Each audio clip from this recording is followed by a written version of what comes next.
হরে কৃষ্ণ, রাধে রাধে। ভগবান শ্রীকৃষ্ণের লীলাভূমি বৃন্দাবন। বৃন্দাবন এমন একটি ধাম, আজও প্রতিটি স্থানে যেন বিরাজ করছেন ভগবান শ্রীকৃষ্ণ। এমনটাই অনুভব করেন বৃন্দাবনবাসীরা। বৃন্দাবনে অন্তত একটিবার যাওয়ার জন্য আকুল হয়ে থাকেন কৃষ্ণ ভক্তরা। হাজারো রহস্যে গাথা শ্রীকৃষ্ণের লীলাভূমি বৃন্দাবন। বৃন্দাবনে আজও গভীর রাত্রে ভেসে আসে ভগবান শ্রীকৃষ্ণের বংশীধ্বনি। শোনা যায় রাধারানীর নূপুরের শব্দ।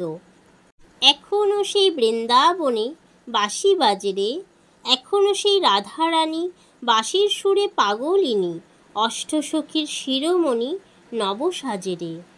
বৃন্দাবন কথার অর্থ তুলসীর বন। বৃন্দাবনের সবথেকে বেশি রহস্যে ঘেরা নিধিবন মন্দির। এই নিধিবনে রয়েছে শ্রীকৃষ্ণের অপূর্ব লীলা মাহাত্ম্য। অনেক বৈজ্ঞানিক ও ঐতিহাসিক অনেক চেষ্টা করেও এই রহস্য উদ্ঘাটন করতে পারেনি, কিন্তু তারাও স্বীকার করেছেন এই মন্দিরে কিছু ঘটনা রহস্যময়, যা তাদেরকেও ভাবিত করেছে।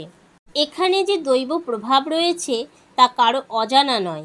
আমরাও আজকে জানব ভগবানের মনোমুগ্ধকর রহস্য কাহিনী, যা লুকিয়ে আছে নিধিবনে। বৃন্দাবনে একটি অসাধারণ মন্দির বাঁকে বিহারীজির মন্দির। বাঁকে বিহারীজির মন্দির ভেতর থেকে ডান দিকে এগিয়ে গেলে দেখতে পাবেন বিশাল এক দ্বার। এই দ্বার দিয়েই প্রবেশ করতে হয় নিধিবনে। পুরো নিধিবন বিশাল প্রাচীরে ঘেরা। বনের মধ্যে প্রবেশ করতেই মনে হয় একটা প্রচণ্ড দৈব শক্তি যা আপনাকে চালনা করছে। চৈতন্যদয় হয় সেই মুহূর্তে। এই জঙ্গলের সব গাছের কাণ্ডগুলি ফাঁপা এবং সমস্ত শাখা প্রশাখা নিম্নমুখী। ভগবান শ্রীকৃষ্ণকে শ্রদ্ধা জানানোর জন্য এই গাছগুলো মাথা নিচু করে আছে, এটাই বিশ্বাস করেন সব ভক্তরা। নিধিবনে সব গাছই তুলসী গাছ। নিধিবনের বাইরে মথুরা বৃন্দাবনে আর কোথাও এমন তুলসী গাছ দেখতে পাবেন না। নিধিবনে তুলসী গাছগুলো একেবারেই আলাদা। এই মন্দিরের চারপাশ এলাকা অত্যন্ত রুক্ষ, তা সত্ত্বেও এই গাছগুলো সবুজ প্রাণবন্ত। মন্দিরের সেবায়িত স্থানীয় বাসিন্দাদের বিশ্বাস এই সব গাছ আসলে শ্রীকৃষ্ণের সঙ্গে লীলা করেন গোপিনীরা। রাত্রিবেলা এই গাছগুলোই নাকি গোপিনীর স্বরূপ হয়ে রাধারানী ও শ্রীকৃষ্ণের সহিত রাসলীলা করে থাকে। এখানে প্রত্যেকটা গাছ জোড়ায় জোড়ায় থাকে, আর প্রত্যেকটি গাছের নিচে বিশাল গর্ত।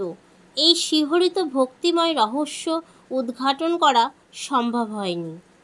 তাদেরও একটাই মত, এই নিধিবনের দৈব প্রভাব রয়েছে। ভগবানের লীলা বোঝার শক্তি কার আছে? তবে ভগবান শ্রীকৃষ্ণ যে আজও লীলা করেন তার প্রত্যক্ষ নিদর্শন পাওয়া যায়। নিধিবনে রয়েছে একটি রংমহল। ভক্তদের বিশ্বাস রাসলীলার শেষে রাধারানীর সঙ্গে বিশ্রাম করেন ভগবান শ্রীকৃষ্ণ। তাই রংমহলে রয়েছে চন্দন কাঠের পালঙ্ক। প্রতিদিন মন্দির বন্ধ করার আগে ভোগ নিবেদন করা হয়। মুখ শুদ্ধি, দাঁতনকাঠি, এছাড়া রাধারানীর জন্য প্রসাধনী সামগ্রী গুছিয়ে রংমহলে রেখে যান সেবায়িতরা।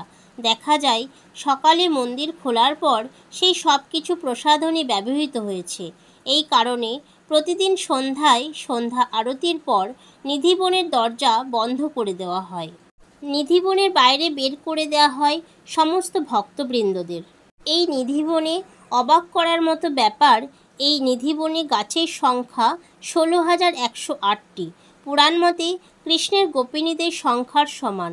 এখানে প্রতিটি তুলসী গাছ জোড়ায় জোড়ায় অবস্থান করেন। নিধিবনের সম্পর্কে যা কিছু শোনা যায়, শ্রীকৃষ্ণের এই লীলা খেলা নিতান্তই লোককথা নয়। এটি তুলসীর বনকে ঘিরে রয়েছে সেই শিহরিত ভক্তিময় রহস্য। রাধে রাধে।